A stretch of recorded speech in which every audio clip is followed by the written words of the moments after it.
Evening snack లోకైనా night dinner లోకైనా light గా హెల్దీగా ఏదన్నా తినాలి అని అనుకున్నప్పుడు మా గోటు రెసిపీ ఇదే అన్నమాట.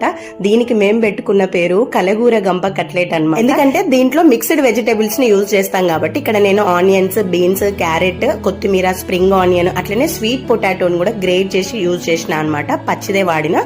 సో తర్వాత హోమ్ మేడ్ పన్నీర్ ని యాడ్ చేసిన, సాల్ట్, రెడ్ చిల్లీ ఫ్లేక్స్, కొంచెం పెరి పెరి మసాలా యాడ్ చేసిన. ఇదంతా బైండ్ అవ్వడానికి ఒక చిన్న కప్పు కార్న్ ఫ్లోర్, అట్లనే ఒక కప్పు నువ్వులు కూడా. నువ్వులు తినేటప్పుడు చాలా బాగా అనిపిస్తాయి. నువ్వులు అయితే అసలు స్కిప్ చేసుకోకండి. లేదంటే పల్లీలను కూడా వేయించుకొని పౌడర్ లాగా దంచి వేసుకోవచ్చు, అది కూడా బాగుంటది.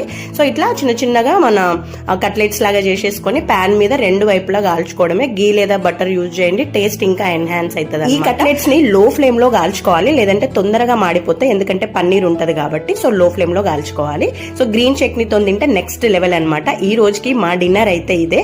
సో ఇది తినేసి ఒక గ్లాస్ బటర్ మిల్క్ అయితే తాగేస్తాం అన్నట్టు. దాక్షికి చాలా ఫేవరెట్. చూసిరా, గిన్నె మొత్తం ఖాళీ చేసేసినాం ఇద్దరం కలిసి.